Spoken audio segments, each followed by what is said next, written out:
हम इंसान हमेशा ऐसे मेथड्स और टेक्नोलॉजी को ढूंढते रहते हैं जो हमें इस इन्फिनिट यूनिवर्स में दूर तक यात्रा करा सके, वो भी बहुत कम समय में। पर अगर हमारी आज की टेक्नोलॉजी को देखा जाए तो हम इस काबिल नहीं हैं कि हम अंतरिक्ष में अपने पड़ोसी सोलर सिस्टम तक भी जा सकें, जिसका कारण हमारी स्पेसशिप की स्लो स्पीड और हम इंसानों की कम उम्र है। क्योंकि अगर हमारी अभी की रॉकेट स्पीड के जरिए हम अपनी पड़ोसी स्टार प्रोक्सिमा सेंटोरी तक जाना चाहें तो हमें कई 100 सालों का समय लगेगा और हम इंसानों की उम्र केवल 100 साल तक ही होती है।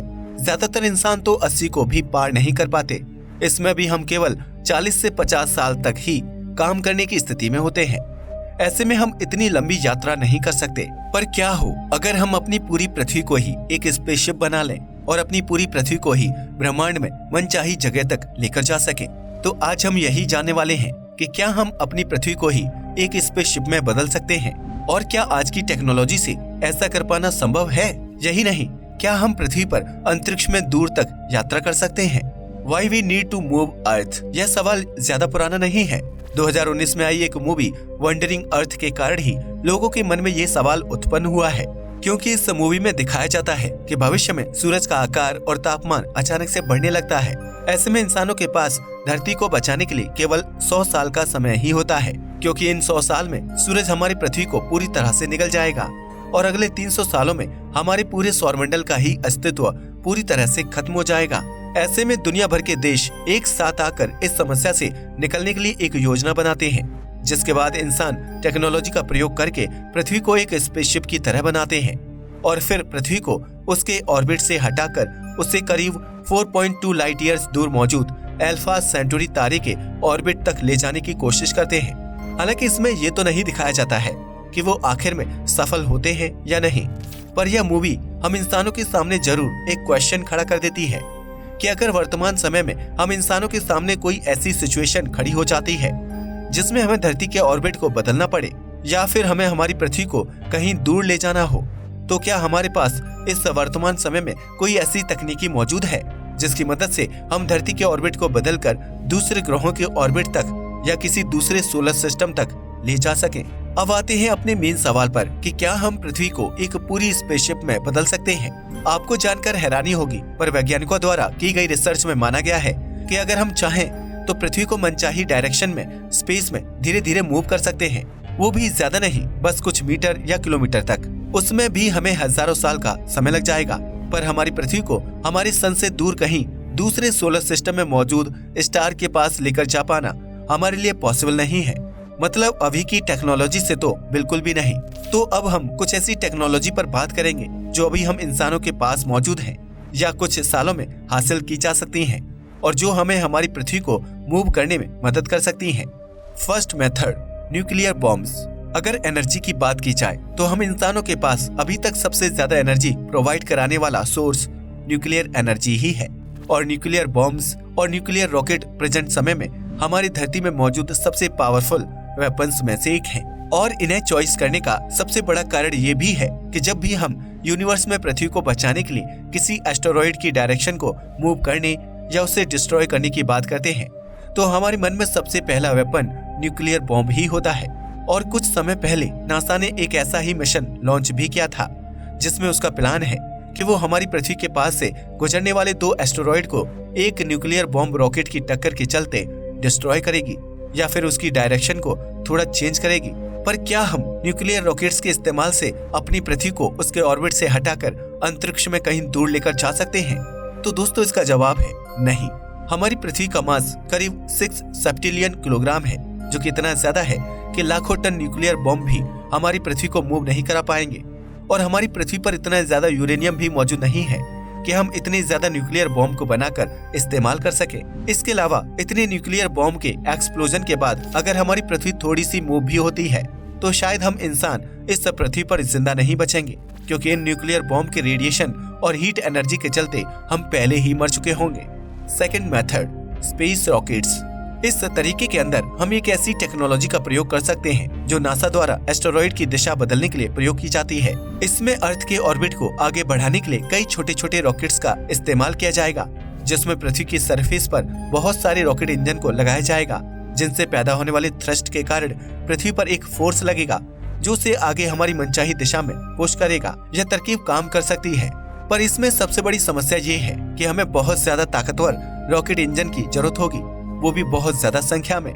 इस समय हमारी पृथ्वी का सबसे ताकतवर रॉकेट इंजन एलोन मस्क की कंपनी स्पेसएक्स द्वारा बनाया गया स्टारशिप का इंजन है, और अगर हम इस इंजन की ताकत से हमारी पृथ्वी को मूव करते हैं तो हमें करीब 300 बिलियन स्टारशिप इंजन की जरूरत होगी, जिसके जरिए हम अपनी पृथ्वी को एक चलती हुई स्पेसशिप में बदल सकते हैं, जिसकी रफ्तार ज्यादा तो नहीं होगी, पर अगर एक लंबे समय तक एक सही डायरेक्शन में इसे चलाया जाए तो हम पृथ्वी में ही बैठे बैठे अंतरिक्ष की यात्रा कर सकते हैं। पर यहाँ पर सबसे बड़ी समस्या ये है कि हमारी पृथ्वी पर ना तो इतनी ज्यादा स्टारशिप इंजन बनाने की टेक्नोलॉजी मौजूद है और ना ही हमारे पास इतना ज्यादा मटेरियल है कि हम इतने इंजन को बना सकें। इसके अलावा इतने इंजन को बनाने के बाद हम उन्हें पृथ्वी पर कहां और किस तरह लगाएंगे, ये भी एक बड़ा चैलेंज होगा, क्योंकि अगर कैलकुलेट किया जाए तो शायद ये हमारी पृथ्वी का सारा सरफेस ही घेर लेंगे।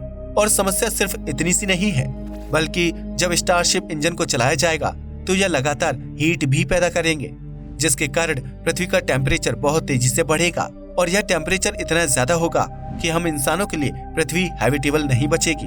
Third method, giant ion engine. इस तरीके में हम एक जाइंट आयन इंजन का प्रयोग करके भी हमारी पृथ्वी को एक स्पेसशिप बना सकते हैं और छोटे लेवल पर इस तरह के आयन इंजन का इस्तेमाल वेस्टा और सीरियस जैसे डॉर्फ प्लैनेट्स का अध्ययन करने के लिए भेजे गए डॉन स्पेसक्राफ्ट में किया गया था। इसके लिए हमें हमारी धरती में एक विशाल आयन इंजन मोटर का निर्माण करना होगा, जो कि लगातार आयंस को फायर करेंगे, जिसकी मदद से हमारी धरती बेहद ही तेजी से विपरीत दिशा में एक्सेलरेट होगी। धरती को अपनी ऑर्बिट से धकेलने के लिए इस विशाल आयन इंजन को बेहद ही विशाल होना होगा और साथ ही इसे स्पेस में हमारी धरती से करीब 1000 किलोमीटर की ऊंचाई पर लगाना होगा, जिसकी मदद से हमारी पृथ्वी एक चलती फिरती स्पेसशिप बन सकती है, जिसे हम अपनी मनचाही डायरेक्शन में मनचाही जगह पर लेकर जा सकते हैं। पर इसके साथ भी प्रॉब्लम होगी कि यह ज्यादा स्पीड से पृथ्वी को मूव नहीं कर पाएगा। इसके अलावा सबसे बड़ी समस्या यहाँ पर भी यही होगी कि हमारे पास इतने बड़े आयन इंजन बनाने के लिए न तो टेक्नोलॉजी मौजूद है और न ही रिसोर्सेस, यानी अभी तो इस तरह का कुछ कर पाना पॉसिबल नहीं है। Fourth method, space ledgers. इसमें हम अपनी पृथ्वी को मूव करने के लिए एक पावरफुल लेजर का प्रयोग करेंगे, जिसकी मदद से पृथ्वी लेजर चलाने से पैदा होने वाले बैकवर्ड फोर्स के कारण मूव करेगी। फ्यूचर में इस तरह की स्पेस लेजर्स टेक्नोलॉजी के जरिए वैज्ञानिक सोलर सेल नाम के छोटे स्पेसक्राफ्ट को लाइट के 20% जितने स्पीड से प्रोपेल करेंगे, जो कि केवल 10 से 20 सालों के दौरान ही हमारी धरती के सबसे समीप में मौजूद प्रोक्सिमा सेंटोरी सिस्टम तक पहुंच जाएगा।